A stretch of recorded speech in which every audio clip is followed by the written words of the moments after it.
Hello everyone. CA foundation के मई 22 की sure shot success batch का आज का हमारा पहला लेक्चर है। आज के इस लेक्चर में मैं आपको हमारा जो पेपर 3 है जिसमें बिजनेस मैथमेटिक्स, स्टैटिस्टिक्स और लॉजिकल रीजनिंग आता है उसका पूरा आइडिया आपको देने वाला हूं। आज मैं आपको बताऊंगा कि इस सब्जेक्ट के अंदर कौन कौन से चैप्टर्स के कितना कितना वेटेज है, मतलब कितने मार्क्स के क्वेश्चंस जनरली एग्जाम्स में आ जाते हैं। ये सब मैं आपको बताने वाला हूं। इसका पूरा एक एबीसी एनालिसिस भी आपको बताऊंगा कि इन सारे चैप्टर्स में आपके लिए जो सबसे मोस्ट इंपॉर्टेंट चैप्टर्स है वो कौन से होंगे, जो सबसे लीस्ट इंपॉर्टेंट होंगे या जिसे आप इग्नोर भी कर सकते हैं, ऐसे चैप्टर्स कौन से होंगे। तो ये बिल्कुल एक पूरा एनालिसिस मैंने ऑलरेडी कर रखा है यहां पे, और ये एनालिसिस आप देख सकते हैं यहां पे स्क्रीन पर। ये मैं आपके साथ शेयर करने वाला हूं। इसमें मैं आपको ये भी बताऊंगा कि कितने कितने मार्क्स के क्वेश्चंस जनरली इन चैप्टर्स में से एग्जाम में आते हैं। ठीक है, ये मैं आपके साथ शेयर करूं इसके पहले मैं आपको यह भी बता दूं कि मेरी इस क्लास का नाम श्योर शॉट सक्सेस बैच क्यों है। मैंने इस चीज मतलब इस क्लास में मैं आपका क्या क्या ऐसा चीज कराने वाला हूं जिससे आपका पासिंग जो है वो मोर और लेस गारंटीड होता है। देखिए, मैं सबसे पहले शुरुआत करूंगा बेसिक्स ऑफ मैथमेटिक्स के साथ। मेरे कई सारे स्टूडेंट्स मेरे पास आते हैं, रिक्वेस्ट करते हैं कि सर हमारा 11th और 12th मैथ्स नहीं हुआ है, तो क्या हम लोग इसे कोप अप कर पाएंगे। हमारा 11th 12th में मैथ्स वीक रह गया था, या हमारा 10th तक मैथ्स वीक था, तो क्या हम लोग इसको कर पाएंगे अच्छे से। तो बेटा, ये सबसे पहला जो टॉपिक जिससे मैं जनरली लेक्चर स्टार्ट करता हूं या मैथमेटिक्स पढ़ाना स्टार्ट करता हूं वो है बेसिक्स।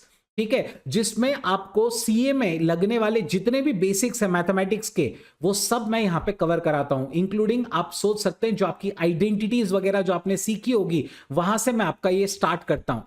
तो आप समझ ही जाएंगे ऑटोमेटिकली कि आपका स्क्रैच से यहां पे पढ़ाया जाने वाला है। तो आपका अगर 10th तक मैथ्स नहीं भी हुआ है, मतलब आपका 11th 12th मैथ्स छूट गया है और 10th तक भी वीक रह गया है, तो वो सब चीज यहां पे बिल्कुल अच्छे से हो जाएगी। आपको कोई चिंता करने की जरूरत नहीं है। तो ये उन बच्चों के लिए बहुत हेल्पफुल होता है।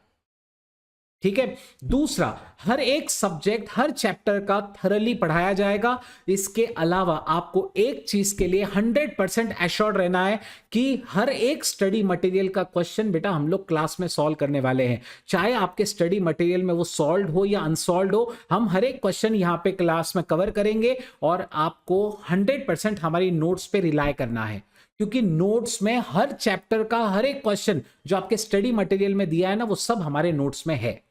ठीक है, आपको नोट्स वापस मतलब आपको सिर्फ नोट्स देखनी है, आपको वापस स्टडी मटेरियल देखने की जरूरत ही नहीं पड़ेगी। इसके अलावा आपके सारे पास्ट एग्जाम के क्वेश्चंस बेटा 2006 से सीपीटी में जब से एमसीक्यू स्टार्ट हुए थे तब से लेके 2021 तक के सारे एग्जाम्स के हर एक क्वेश्चन जो एग्जाम में पूछा गया है वो हम क्लास में सॉल्व करेंगे।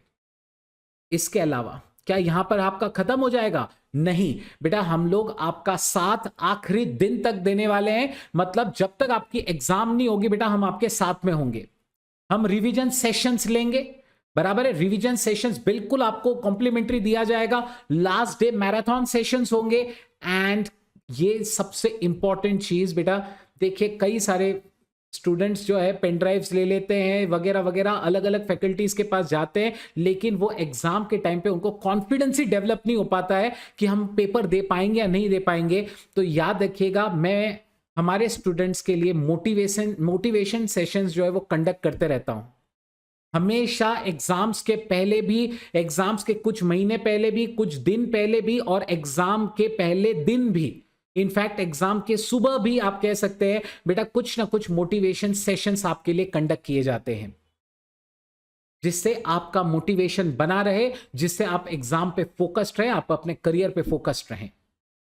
और इसके अलावा जो लाइव बैच के स्टूडेंट्स होते हैं उनके लिए रेगुलर टेस्ट भी कंडक्ट की जाती है।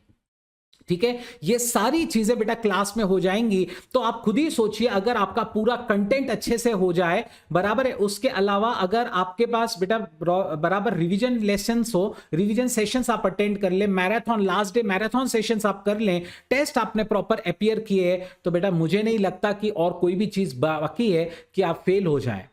ठीक है, आप 101% बेटा ये स्ट्रैटेजी अगर फॉलो करेंगे तो आप पास होने वाले हैं या नहीं होने वाले हैं। इसीलिए इस बैच का नाम श्योर शॉट बैच है।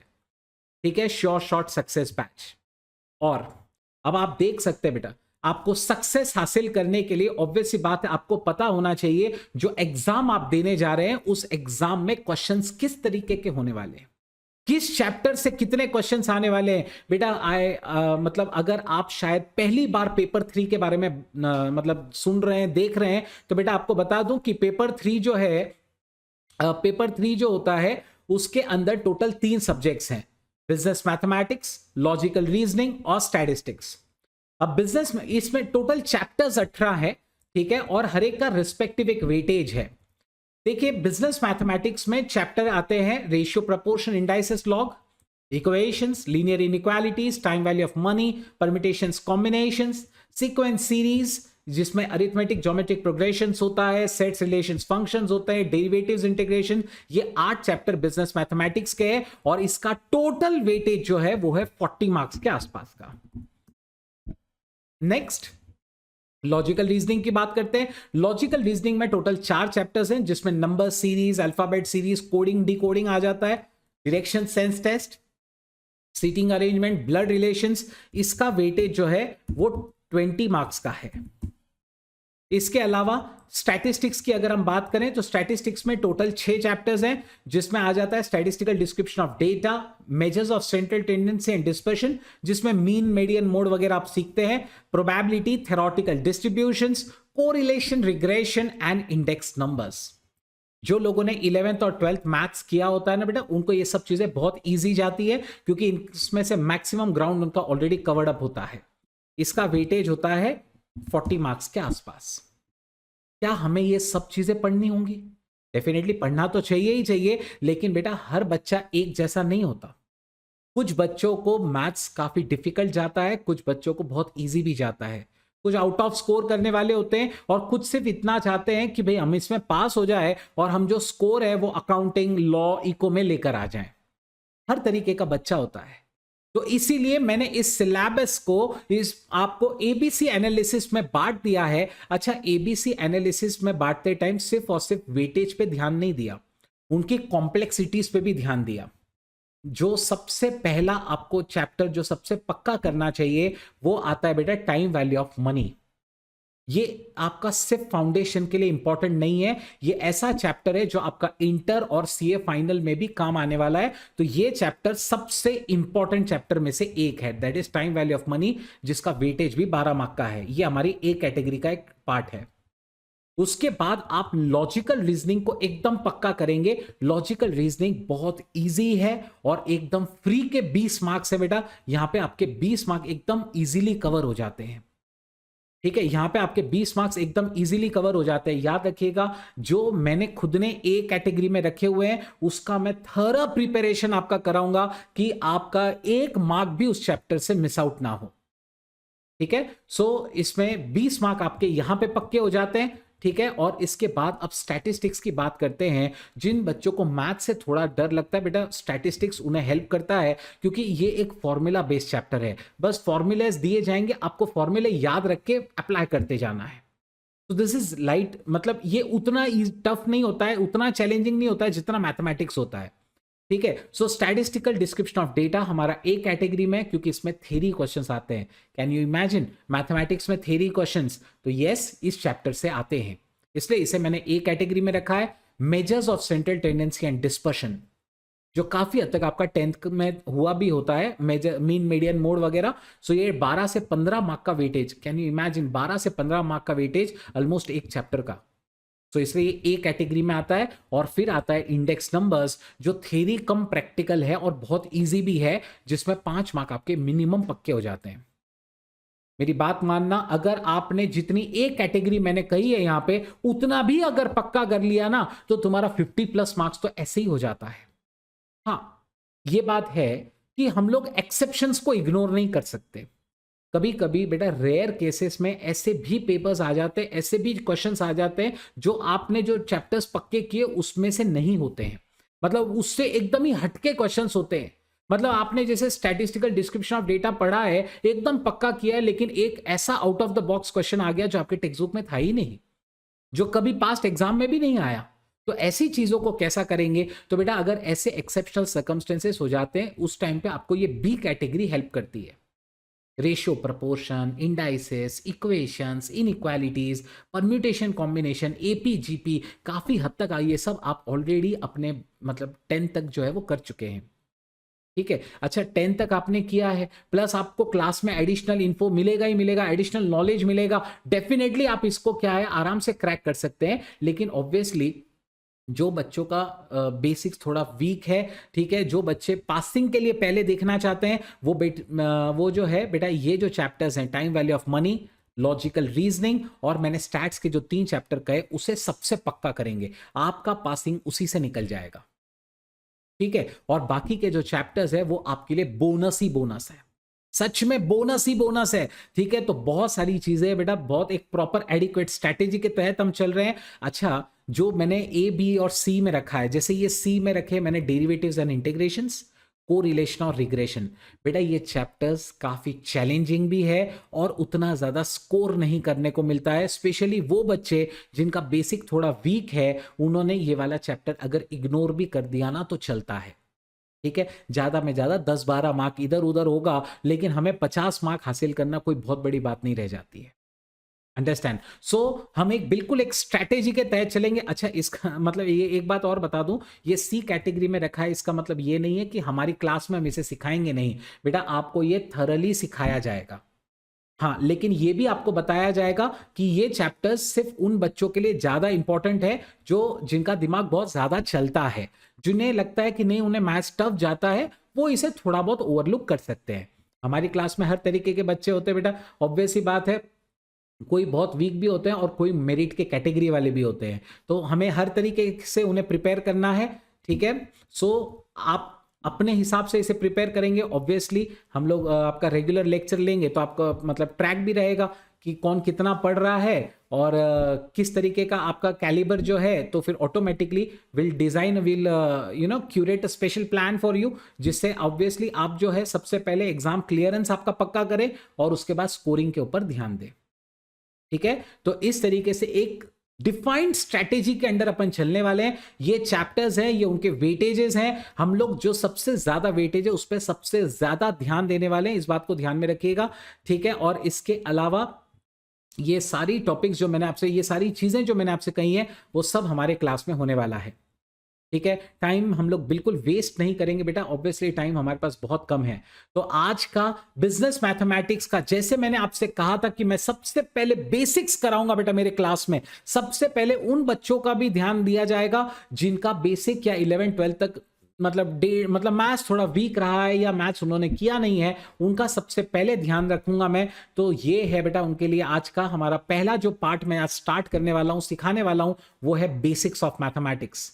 बेटा बिल्कुल हम आइडेंटिटी से स्टार्ट करने वाले हैं, जो आइडेंटिटीज आपने ऑब्वियसली 10 तक सीखी हुई हैं, तो सब आइडेंटिटीज मैं आपको सिखाऊंगा, फिर से रिकॉल कराऊंगा ताकि आप इसको पक्का करें और फिर आगे के टॉपिक्स के ऊपर चले। ठीक है, तो चलिए देर किस बात की बेटा, पहली आइडेंटिटी के तरफ चलते हैं। Okay, so first identity, a plus b bracket square is a square plus 2ab plus b square, है ना। ये आइडेंटिटी आप पहले भी देख चुके हैं।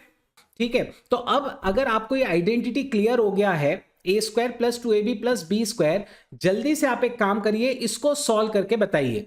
3m plus 2n bracket square, come on, 3m plus 2n bracket square, क्या होगा बेटा इसका आंसर, सोचो। 3m plus 2n bracket square, सो हमें क्या करना होता है बेटा, जो फर्स्ट टर्म है उसका स्क्वायर करना है, फिर 2 into first term into second term, और फिर सेकेंड टर्म का स्क्वायर करना होगा। मेरे पास यहाँ पे चैट में सही आंसर जो है वो बिल्कुल एक्चुअली एक छोटा सा एरर है, 8mn नहीं आएगा, 3 इंटू 2 6, एक्चुअली 12mn आना चाहिए वहां पे, और बाकी का आंसर आपका जो है वो सही है। चलिए, सो इसका आंसर क्या आएगा, जब आप इसका स्क्वायर कर रहे हैं तो फर्स्ट टर्म का स्क्वायर होगा 3m का square, that is going to become 9m square plus 2 multiply by, what will happen is 2 multiply by, हमें फर्स्ट टर्म और सेकेंड टर्म का प्रोडक्ट करना है, यानी 3m और 2n का प्रोडक्ट करना है। सो 2 इंटू 3 इंटू 2, ये हो गया 2 into 3 into 2, that is 12। Okay, so 12 mn, okay, यहां पे m है यहां पे n है, सो 12mn प्लस अब सेकेंड टर्म का स्क्वायर यानी 2n का स्क्वायर। सो 2n का स्क्वायर हो जाएगा 4n square. So this is the square of 3m plus 2n bracket square, है ना. सो this is the square of 3m plus 2n. Now अगर आपसे सिंपल क्वेश्चन पूछूं मैं, a प्लस 5 ब्रैकेट स्क्वायर क्या होगा? ऑब्वियसली जैसे ये वाला किया है बिल्कुल वैसा ही है. a plus 5 bracket square, it's a easy question again. सही है रिया आपका answer. a plus 5 bracket square बेटा कितना आएगा इसका आंसर? आप फर्स्ट टर्म का स्क्वायर करेंगे, बराबर है, दैट इज a स्क्वायर, फिर 2 into first term into second term. So 2 into 5 into a, that is going to become 10a plus 5 का square that is 25 plus second term का square that is 25. ठीक है, तो ये पहली आइडेंटिटी है जो हमें लगती है. चलिए अब अगली आइडेंटिटी की तरफ चलते हैं, that is a minus b bracket square. That is a minus b bracket square. Come on, a minus b bracket square क्या होता है? Identity a square minus 2ab plus b square, है ना. मतलब फर्क क्या है कि a plus b bracket square बोला तो सारे साइंस प्लस में, a minus b bracket square बोला तो बस ये वाला साइन निगेटिव में रखना है, बाकी सब पॉजिटिव ही है. तो अगर आपको ये समझ में आ गया है, एक तो आप आइडेंटिटी भी नोट करते रहो और साथ साथ में सॉल्विंग भी करो. ठीक है, सो calculate 3m minus 2n bracket square. Come on, calculate 3m minus 2n bracket square. क्या होगा बेटा इसका आंसर? जो हमने पिछली बार कैलकुलेट किया था सेम है, सिर्फ एक साइन चेंज हो जाएगी बस, बाकी कुछ नहीं है. जो हमने पहले सॉल्व किया हुआ है वही आपको करना है, सिर्फ एक साइन जो है वो चेंज हो जाएगा. सो 3m का स्क्वायर यानी फर्स्ट टर्म का square that will become 9m square minus 2 into, obviously बात है 3 और 2. ओके, सो 2 इंटू 3 इंटू 2, सो ये कितना हो जाएगा? ये हो जाएगा 12. So minus 12mn plus second term का स्क्वायर, सो 2n का स्क्वायर इज 4n स्क्वायर. ये आपका आंसर राइट है. ठीक है, सो 9m square minus 12mn plus 4n square, that's the answer for that. ठीक है, सिमिलरली अगर a माइनस 5 ब्रैकेट स्क्वायर अगर हम लोग कर रहे हैं तो it will be a square minus 10a plus 25, है ना. Perfect perfect. So a square minus 10a plus 25, यानी सेकेंड टर्म को खाली निगेटिव करना होगा और बाकी जो है, बाकी के सारे टर्म्स पॉजिटिव ही रहने वाले हैं. ठीक है, आई होप यहां पे किसी को कोई क्वेरी नहीं है. अगर कोई क्वेरी है तो डेफिनेटली आप पूछ सकते हैं, अनम्यूट करके भी पूछ सकते हैं और चैट में भी आपका क्वेरी आप भेज सकते हैं. चलिए let's move to the next identity जो आपको यहां पे मैथमेटिक्स में लगने वाली है. ये identity one of the most important identities है जो आपको काम आती है.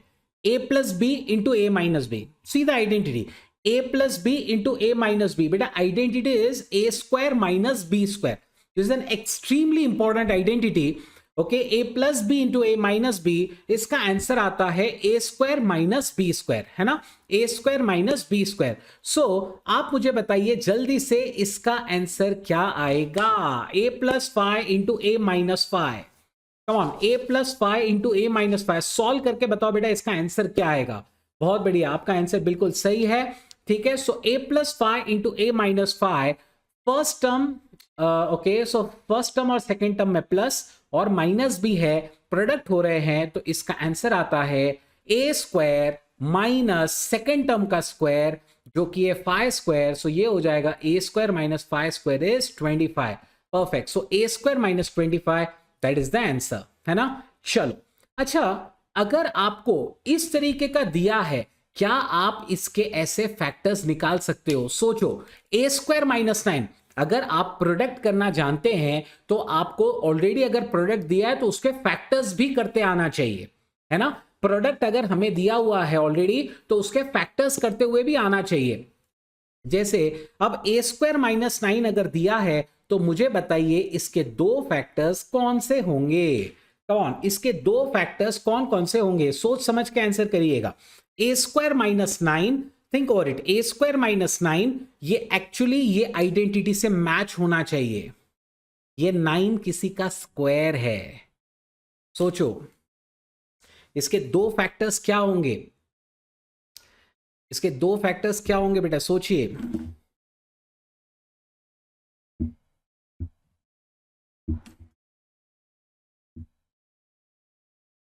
सो we all know a square minus 9 is actually a square minus 3 square. Okay 9 किसका स्क्वायर है? 9 3 का स्क्वायर है, तो ये बिल्कुल इसके साथ मैच हो रहा है। तो इसके ये आ जाएंगे a+3 और a-3, ठीक है ना। उसके दो फैक्टर्स क्या आ जाएंगे? a+3 और a-3, ऐसे उसके दो फैक्टर्स जो है बेटा वो हो जाएंगे, ठीक है। आई होप सबको क्लियर है, ठीक है। सो a² माइनस 9 के दो फैक्टर्स क्या हो जाएंगे? a+3 और a-3। जब आप इसे साथ में लाओगे तो वापस हम आइडेंटिटी लगा के उसे साथ में ला सकते हैं। Yes, any doubts? फैंटास्टिक। चलिए try this one, a+b bracket cube. ये हमारी अगली आइडेंटिटी है जो हमें लगती है। a+b bracket cube, a³ + b³ + 3ab into a+b. Come on, so identity is a+b bracket cube equals a³ + b³ + 3ab into a+b. Come on, a³ + b³ + 3ab into a+b. ठीक है, अगर आपने आइडेंटिटी नोट कर ली है तो बेटा इस question को सॉल्व करना स्टार्ट करिए, ट्राई करो। Calculate 3a + 5b bracket cube, 3a + 5b bracket cube. तो try and understand, this is the first term, this is the second term, और उसका क्यूब करना है आपको। यहां देखो, ये फर्स्ट टर्म, सेकेंड टर्म और क्यूब। तो आपने फर्स्ट टर्म का क्यूब किया, सेकेंड टर्म का क्यूब किया, फिर 3 को फर्स्ट टर्म सेकेंड टर्म से मल्टीप्लाई किया और first term plus second term किया। बिल्कुल वही लॉजिक से आपको इसको सॉल्व करना होगा, सेम टू सेम लॉजिक से बेटा आपको इसको जो है वो सॉल्व करना है। 3a + 5b ब्रैकेट क्यूब आपको करना है, 3a + 5b ब्रैकेट क्यूब आपको करना है।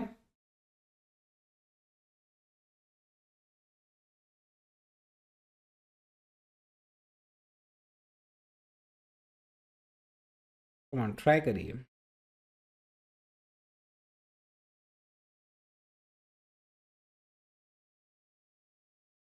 काफी अच्छा ट्राई था, ठीक है। मेरे हिसाब से बस आप क्यूब लिखना रह गया आपका, बाकी आपका आंसर बिल्कुल सही है।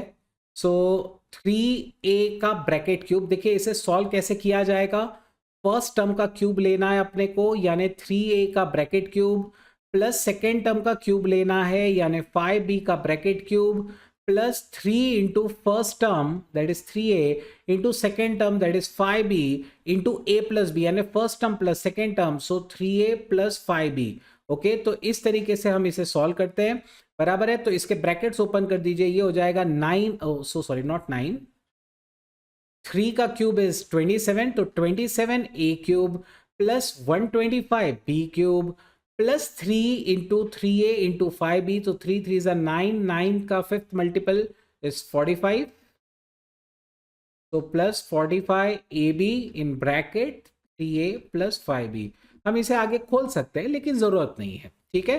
हम इसे आगे और ओपन कर सकते हैं बट नॉट रिक्वायर्ड, ठीक है। सो that is the answer. Definitely अगर आप इसे ओपन करेंगे तो क्या हो जाएगा?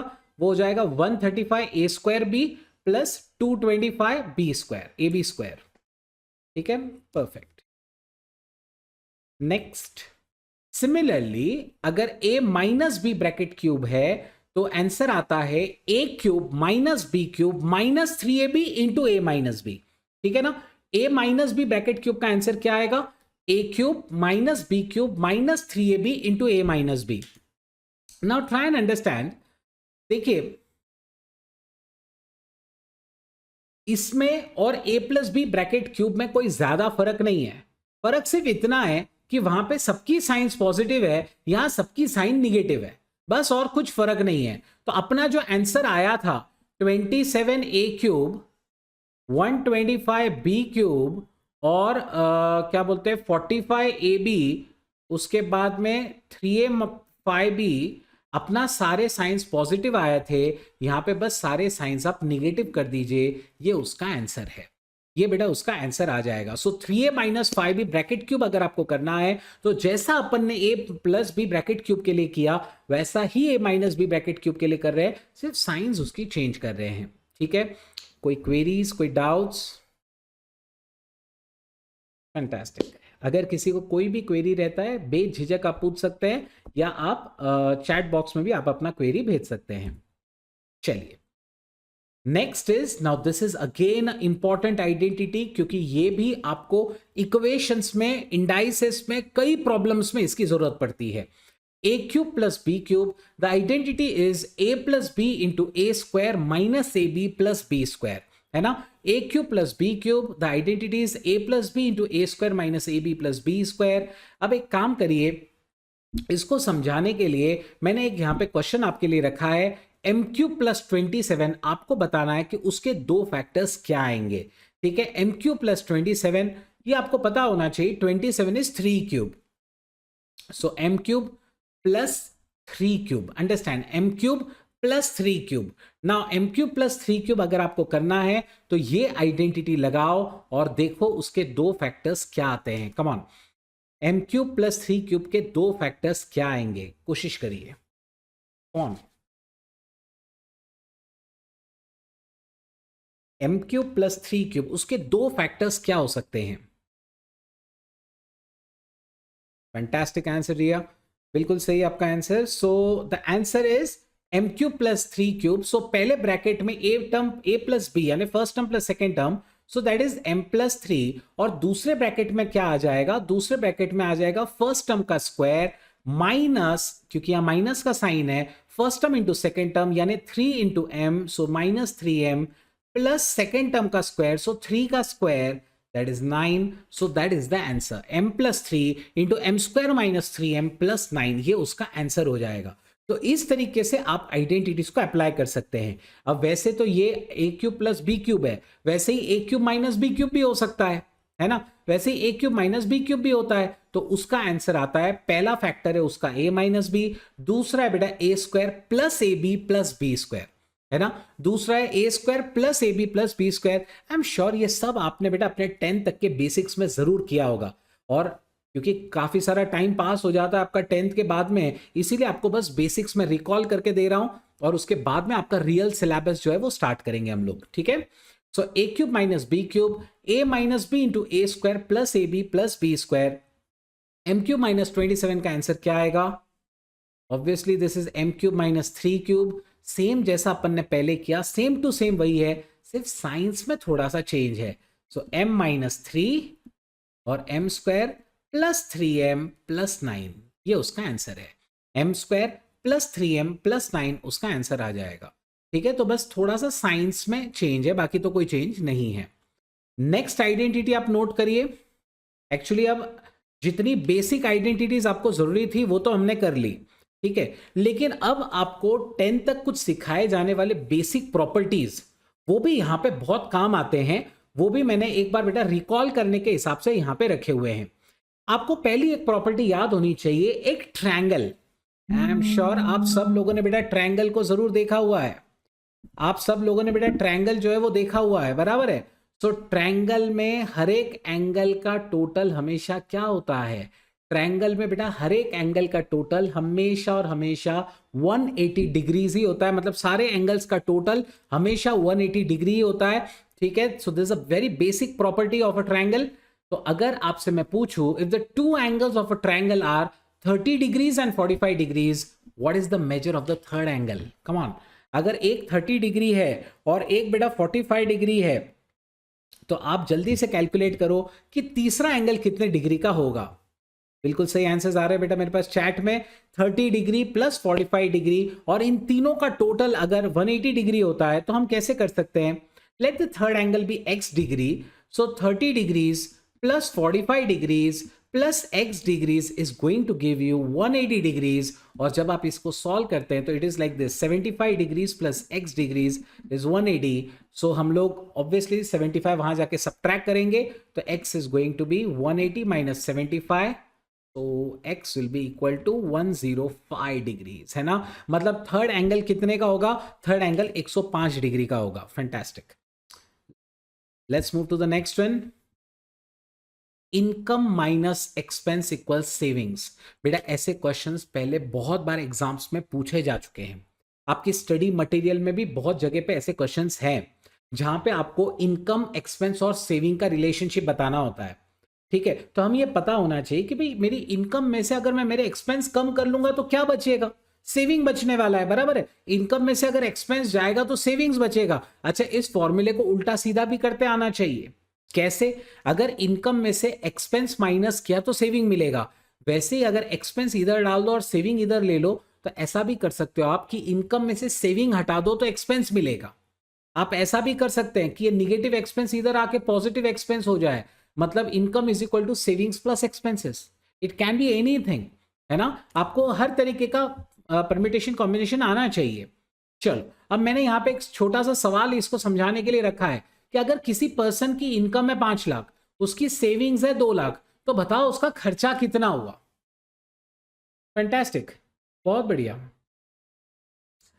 चैट में मेरे पास एकदम सही आंसर्स आ रहे हैं। अगर उसकी इनकम 5 लाख है, उसका सेविंग 2 लाख है, ऑब्वियसली उसका खर्चा जो है वो 3 लाख रुपए का होगा। उसका खर्चा कितना होगा? उसका खर्चा बेटा 3 लाख रुपए का होने वाला है। ठीक है, so 5 lakh minus 2 lakh is going to give you 3 lakh rupees. That is going to be the income, that is going to be the expense of that particular person. Okay, now एक और बेसिक फॉर्मूला जिसकी आपको बहुत जरूरत पड़ेगी वो है speed is equal to distance upon time. Speed एक ऐसा फैक्टर है जो एक्चुअली दो चीजों पे डिपेंड करता है, एक है डिस्टेंस, एक है टाइम। ठीक है ना, एक है बेटा डिस्टेंस और एक है टाइम। डिस्टेंस को अगर हम लोग टाइम से डिवाइड कर दे तो स्पीड मिल जाता है।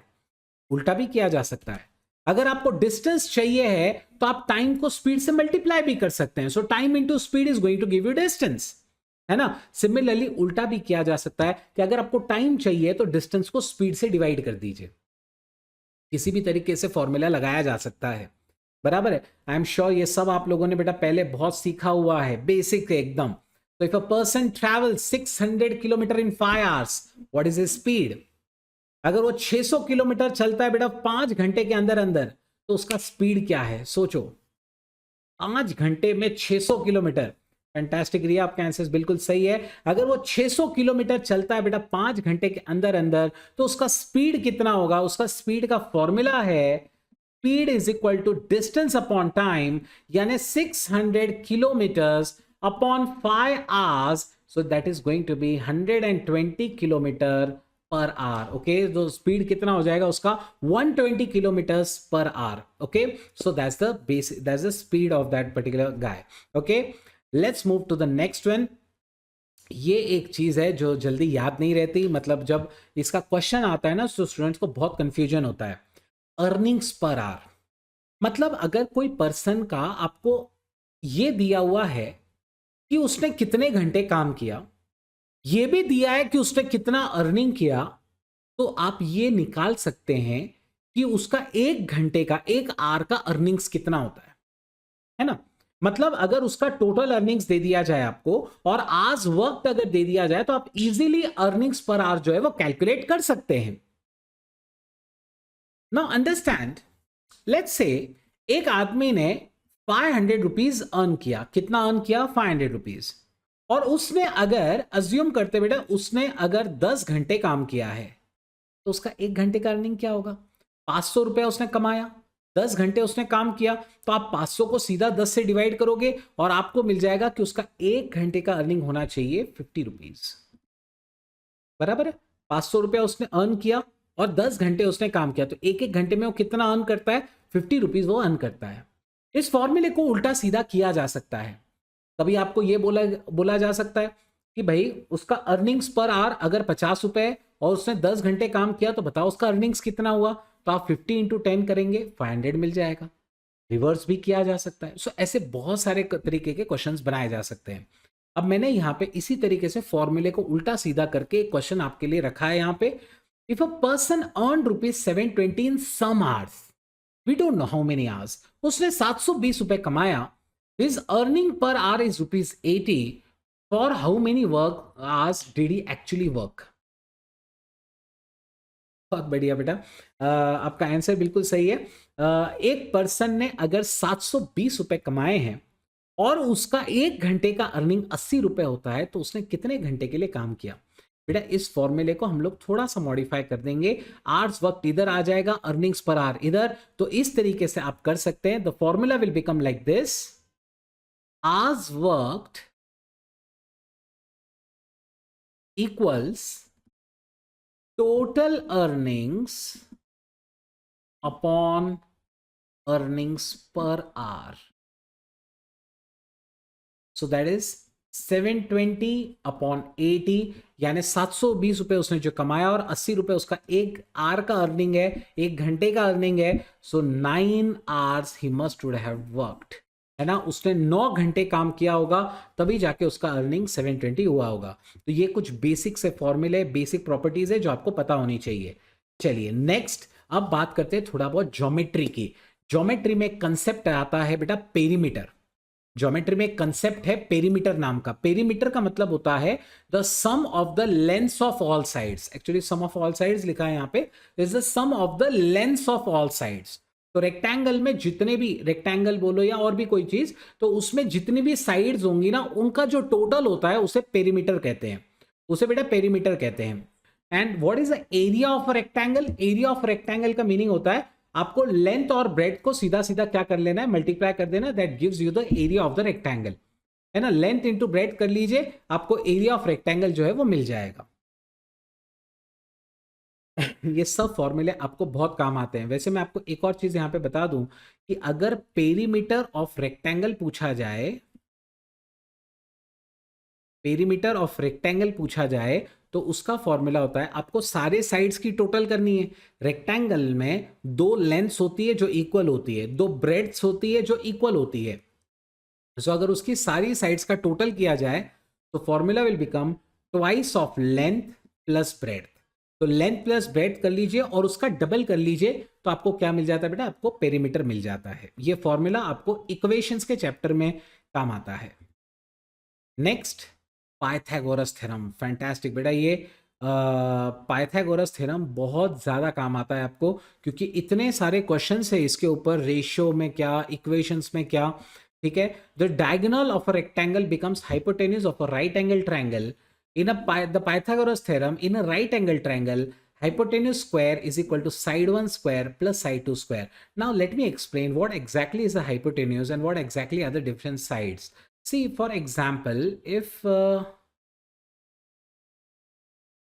this is a right angle triangle, but if this is a right angle triangle, say for example this is a right angle of 90 degrees. Right angle triangle मतलब एक एंगल उसका 90 degree का होगा, बराबर है. और ये जो ऑपोजिट साइड होती है ना, राइट एंगल के ऑपोजिट साइड, इसे कहते हैं हाइपोटेन्यूज. फॉर्मूला ये है कि इसका अगर आप स्क्वायर करते हैं, ये हाइपोटेन्यूज का अगर आप स्क्वायर करते हैं और उसके बाकी दोनों साइड्स का अगर आप स्क्वायर करते हैं तो वो टोटल इक्वल आएगी. मतलब x अगर ये है, ये y है और ये z है. अगर हाइपोटेन्यूज का लेंथ z है और ये x है, ये y है, तो हम कह सकते हैं कि z का स्क्वायर मतलब हाइपोटेन्यूज का square is equal to x का स्क्वायर प्लस y का स्क्वायर. मतलब इन दोनों साइड्स के स्क्वायर कर लीजिए आप, उनके जो लेंथ है उसका स्क्वायर कर लो तो आपको उसका टोटल और हाइपोटेन्यूज का स्क्वायर दोनों एक ही मिलेगा. ये होता है एक राइट एंगल ट्रायंगल का सबसे इंपॉर्टेंट प्रॉपर्टी, जिसको हम कहते हैं पाइथागोरस थ्योरम. ठीक है. सो ये आप नोट कर लो, ये आप नोट कर लीजिए. देखिए एकदम स्क्रैच से आपको पढ़ा रहा हूं, तो कोई बच्चा अगर मतलब जिसका 11-12 मैथ्स नहीं था वो भी डेफिनेटली इस लेक्चर को देख के अपना बेस पक्का कर सकता है और फिर उसके बाद में आगे के जो टॉपिक्स होंगे वो आपके क्लियर हो जाएंगे.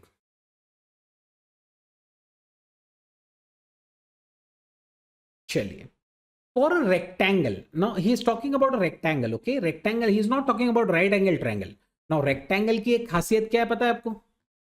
रेक्टेंगल की खासियत क्या होती है कि उसका हर एंगल 90 डिग्री का ही होता है. Just ignore my drawing. Okay, उसका हर एंगल जो होगा ना वो 90 डिग्री का ही होगा. सो दैट्स अ रेक्टेंगल, है ना. अगर मैं ये एक डायगोनल पास कर लूँ यहाँ पे तो ये एक क्या हो जाएगा बेटा, this is a right angle triangle. Understand, this is a right angle triangle. Now let's say if we can draw exact rectangle.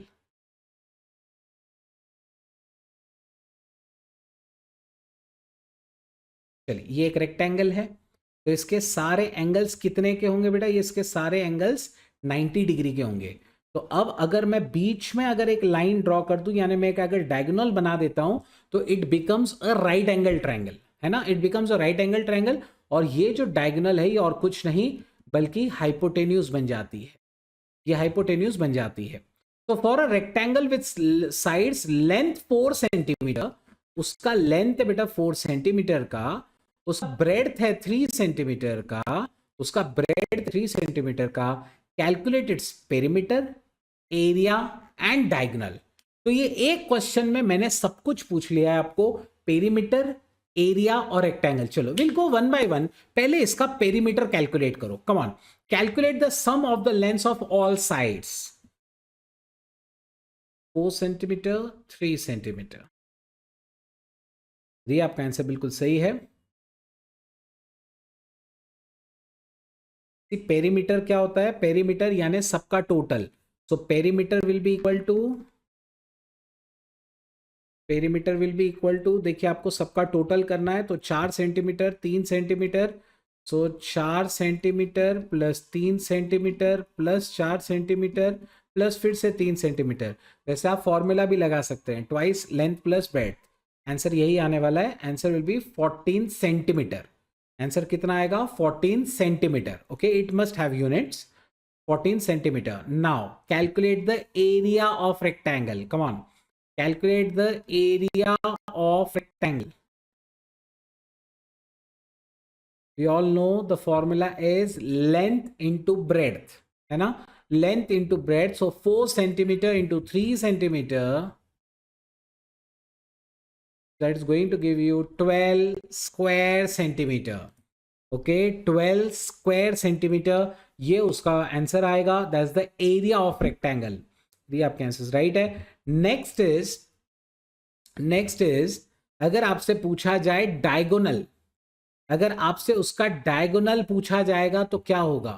C understand this the right angle triangle, तो आपको हाइपोटेन्यूज निकालना पड़ेगा using a Pythagoras theorem. Fantastic. Using a Pythagoras theorem हमें उसका diagonal जो है वो ढूंढ के बताना है।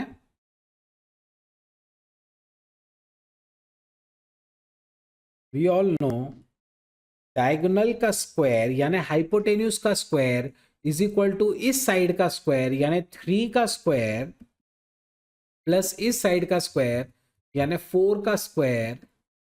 तो ये कितना हो जाएगा? डायगोनल का square is equal to 9 plus 16 यानी 25। ये आ रहा है बेटा डायगोनल का स्क्वायर।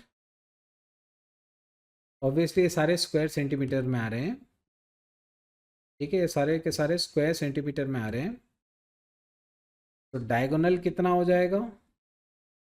रूट ले लो ऑफ 25 यानी 5 centimetre. 5 centimetre, that's the diagonal. तो इस तरीके से आप ये सारे क्वेश्चंस जो है वो सॉल्व कर सकते हैं यूजिंग द बेसिक प्रॉपर्टीज। किसी को कोई क्वेरी हो तो पूछ सकते हैं।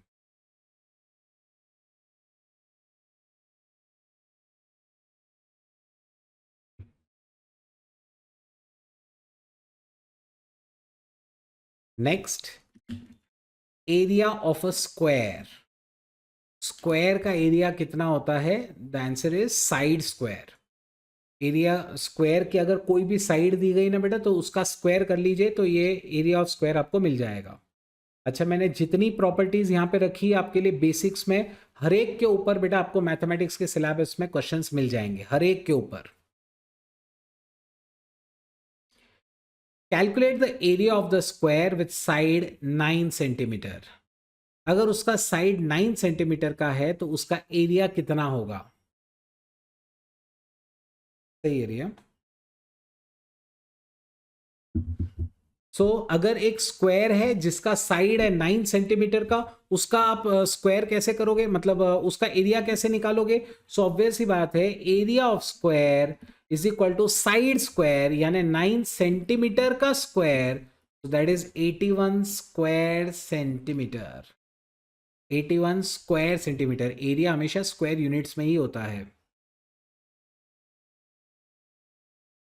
Next, write down this formula. Area of a triangle is half into base into height. Half into base into height. area of a triangle, the formula is half into base into height.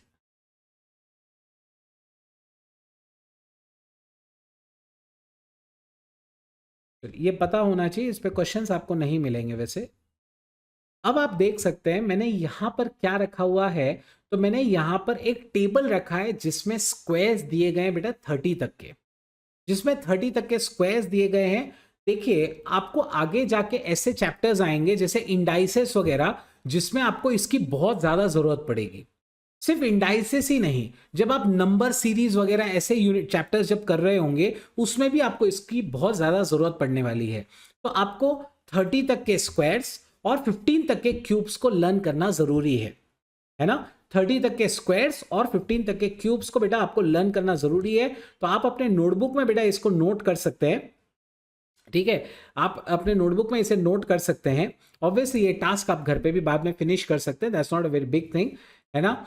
1 का square 1, 2 का square 4, 3 का square 9, yes 1 का square 4, 1, 2 का 4, 3 का 9, 16, 25, 36, okay 36 6 का square है 7, 49, 8, 64, 9, 81 and 10 का square 100, ठीक है। उसके बाद 121, 144, 169, 196, 225 लर्न रखो बेटा 15 का 225, है ना। फिर 256, 289, 324, 361, 400, ये सब रिस्पेक्टिव इनके स्क्वायर्स हैं। ये सब मैं एक बार से पढ़ रहा हूँ, ऑब्वियसली आपको लर्न करने पड़ेंगे, ये आपको लर्न करने ही पड़ेंगे। अगर आप ये चाहते हैं कि आपका कैलकुलेशन बेटर होवे तो आपको ऑब्वियसली ये सब पक्का करना ही पड़ेगा, एटलीस्ट 30 तक के स्क्वायर्स। तो 21 का स्क्वायर 441, 22 का 484, 23 529, 24 576, 25 625, 26 676, 27 is 729, then you have 784, 841 is 29 square and 30th square is 900, ठीक है। सो ये एकदम पक्का करिए, 30 तक के स्क्वायर्स एंड 15 तक के क्यूब्स एकदम पक्के करने हैं बेटा, एकदम पक्के करने हैं। 15 तक के क्यूब्स, ठीक है, लगते ही लगते हैं, इस बात को ध्यान में रखिए। 1 का क्यूब 1, 2 का क्यूब 8, 27, 4 का 64, 5 का 125, 6 का 216, 7 का 343, 8 का 512, 9 का 729 एंड 10 का 1000, ठीक है। सिमिलरली 11 क्यूब विल बी 1331, 12 का 1728, 13 2197, 14 2744 एंड 15 विल बी 3375। मैं आज सिर्फ आपको बेसिक्स सिखा रहा हूं, इस बात को ध्यान में रखिए। बेसिक्स हर बच्चे के लिए है जिसका 11th 12th में मैथ्स था नहीं था, वीक रह गया, आई एम श्योर ये सब देख के आपका मैथ्स जो है बिल्कुल रिकॉल हो जाएगा और आप सारे के सारे क्वेश्चंस टॉपिक्स कर पाएंगे। चलिए आगे चलते हैं बेसिक्स में। Multiplication and division of science. Science का मल्टीप्लीकेशन डिवीजन किस तरीके से किया जाता है, देखा है ना कहीं ना कहीं, प्लस इंटू प्लस प्लस। अगर मान लीजिए एक नंबर है +3, दूसरा नंबर है +2, तो इसका प्रोडक्ट क्या आएगा, +6 आएगा, ठीक है। Similarly plus into minus is minus, समझ रहे हैं आप, plus into minus is minus. इसका मीनिंग क्या हुआ, अगर +3 है और -2 है तो इनका प्रोडक्ट बेटा क्या होगा, -6। इनका प्रोडक्ट -6 होगा। मतलब अगर दो टर्म्स है, एक प्लस है और एक माइनस में है, तो उनका प्रोडक्ट भी निगेटिव ही होता है। And we all know negative multiply by negative is also positive, है ना। पॉजिटिव इंटू पॉजिटिव इज तो positive only, but negative into negative is also positive. So that's multiplications and divisions of signs. Now यहां तक तो एकदम basic था। अब हम लोग एक बहुत इंपॉर्टेंट टॉपिक पे आ गए हैं, जो कि है फ्रैक्शंस में एडिशन मल्टीप्लिकेशन डिवीजन सब कैसे करते हैं। बहुत इंपॉर्टेंट टॉपिक है बेटा ये, क्योंकि बहुत सारे बच्चों का बेस यहाँ पे वीक होता है कि कैसे किया जाता है addition subtraction. A upon b plus C upon d, बेटा जब दो फ्रैक्शंस आपको दिए जाएं और बीच में अगर प्लस का साइन हो, उनके डिनोमिनेटर्स अलग अलग हो, तो आप क्या करेंगे, आप क्रॉस मल्टीप्लाई करेंगे। याद रखना क्रॉस मल्टीप्लाई तभी होता है जब बीच में प्लस या माइनस का साइन हो। अगर बीच में प्लस माइनस नहीं है, इनटू या डिवाइड है, तो क्रॉस मल्टीप्लाई नहीं होता, ठीक है। Remember this. So A upon b plus C upon d, you just cross multiply AD plus b c plus, बेटा कहां से लिया मैंने, ये वाला प्लस यहां पे आ जाता है, so AD plus b c upon denominators का product that is b d. Come on, अब मैंने यहां पे एक छोटा सा क्वेश्चन आपको बताने के लिए रखा हुआ है, 3/5 प्लस 4/7, कैलकुलेट करो, सेम लॉजिक कैलकुलेट करिए, come on. Okay, that was quite quick, चलिए कैलकुलेट करिए, come on. So a plus d, a यानी अब देख सकते हैं बेटा ये दो फ्रैक्शंस है, बीच में है प्लस का साइन, बराबर है, बीच में प्लस का साइन और उनके डिनोमिनेटर्स भी अलग अलग हैं, तो आप क्या करोगे, आप क्रॉस मल्टीप्लाई करोगे, 3 मल्टीप्लाई बाय 7 21। बीच में क्या था बेटा, यहां पे बीच में प्लस का साइन है ना, बीच में यहां प्लस का साइन है तो यहां भी प्लस लिखो, फिर आप करोगे 4 इंटू 5, पहले हमने इन दोनों को किया था 3 और 7 को, अब करेंगे हम लोग 4 इंटू 5 को, तो 4 इंटू 5 हो गया 20, डिनोमिनेटर में डिनोमिनेटर्स का product 5 into 7 35, so answer will be 41/35, answer will be 41/35। So that's a basic rule for addition of fractions. Come on, वैसे ही सब्ट्रैक्शन में भी होता है, सिर्फ उसमें क्या करना होगा, उसमें बीच में प्लस के जगह माइनस करना होगा, डिनोमिनेटर्स अगर अलग हो तो cross multiply a into d, a d minus वैसे के वैसे, फिर c into b that is b c upon denominators का product that is b c. Come on, so sorry यहाँ प्लस छपा हुआ है, बेटा एक काम करिए निगेटिव वाला करिए, 4/3 minus 2/9, come on 4/3 minus 2/9, calculate करिए, 4/3 माइनस 2/9 कैलकुलेट करके बताइए।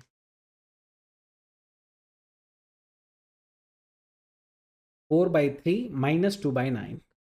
So what we'll do is we'll cross multiply 4 into 9 36 minus वैसे के वैसे 2 into 3 that is obviously 6 upon 3 into 9 that is 27. So answer आता है 30/27. Obviously दोनों 3 के मल्टीपल्स हैं तो हम इसे रिड्यूस भी कर सकते हैं 10/9। रही आपका आंसर बिल्कुल सही है।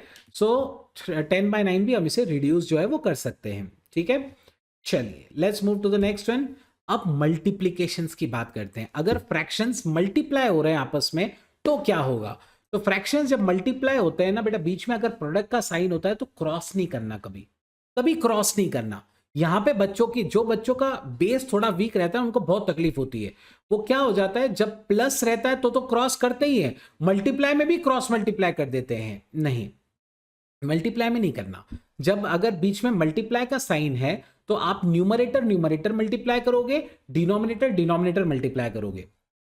So a upon b multiply by c upon d is actually a c upon b d. समझ रहे हैं आप? A upon b multiply by c upon d is actually a c upon b d, यानी numerator multiply, denominator multiply, a c upon b d. So अब आप इसका answer निकाल लो फिर, कि अगर आपसे कहा जाए 3/5 multiply by 4/7, come on 3/5 multiply by 4/7, बिल्कुल सही है। The answer will be 3 into 4 that is 12 and 5 into 7 is 35, that is 35। ठीक है, चलिए let's move to the next one. अब हम लोग और भी इंपॉर्टेंट रूल्स पे आ गए हैं। ठीक है, बेसिक्स में ये मेरा लास्ट पार्ट है बेटा, जब मैं डिवीजन ऑफ फ्रैक्शन सिखा रहा हूं आपको। Division of fractions a upon b upon c upon d अगर रहा तो आप क्या करोगे? अगर a upon b upon c upon d रहा तो फिर हम इसे उल्टा कर सकते हैं। तो ये हो जाएगा ए अपॉन बी मल्टीप्लाई बाय, मतलब अभी तो डिवाइड में दिया हुआ है तो ए अपॉन बी वैसे के वैसे, डिवाइड के जगह पे आप इंटू कर रहे हैं, बस उल्टा कर दो। मतलब ये c बाई डी से डिवाइड कर रहे थे, उल्टा करके d बाई सी से मल्टीप्लाई कर दीजिए। तो a by b into d by c यानी AD upon BC। Okay, AD upon BC। In short पहला टर्म और चौथा टर्म प्रोडक्ट करता है, सेकंड और थर्ड प्रोडक्ट करते हैं। पहला और चौथा न्यूमरेटर में आता है और सेकंड और थर्ड डिनोमिनेटर में। ठीक है, तो इस तरीके का ये एक मैंने क्वेश्चन यहां रखा है 3/5 अपॉन 4/7। तो आपको जल्दी से बताना है कि इसका आंसर क्या आएगा। 3/5 अपॉन 4/7 ठीक है, इसका आंसर क्या आएगा? आपको समझ जाना चाहिए कि फर्स्ट और फोर्थ टर्म का प्रोडक्ट होगा और सेकंड और थर्ड का प्रोडक्ट होगा आपस में। तो फर्स्ट और फोर्थ 3 इंटू 7, बेसिकली आप इसे ऐसा लिखेंगे 3/5, ये अपॉन में 4/7 है ना, तो उल्टा कर देने का बेटा, उसको 7/4 कर देने का। आंसर कितना होगा? 7 3 21, 5 into 4 that is 20, है ना। 7 into 3 that is 21 and 5 into 4 that is 20। सो हमारा आंसर आ गया है 21/20। ठीक है, हमारा आंसर बेटा आ गया है that is 21/20। अब मैंने यहां पे क्वेश्चन थोड़ा चेंज किया है। अगर आपको ऐसा दिया जाए A/B/C, तो आप क्या करोगे? बाप रे, A/B/C। पहले तो मैंने कैसे दिया था? A/B/C/D। लेकिन इस बार मैंने वैसा नहीं दिया, इस बार मैंने दिया है A/B/C।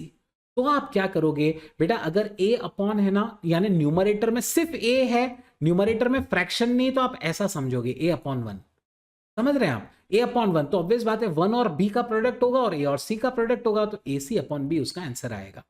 AC/B बेटा उसका आंसर आ जाएगा। तो चलिए A/B/C, तो ये उल्टा हो गया A इंटू C/B, यानी AC/B।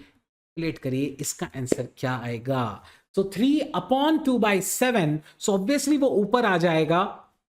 सही है बेटा, ये आपका आंसर। सो 3 मल्टीप्लाई बाय 2/7 की जगह पे 7/2 हो जाएगा, वो हो जाएगा 21/2। क्या आएगा बेटा उसका आंसर? 21/2 उसका फाइनल आंसर आने वाला है ना।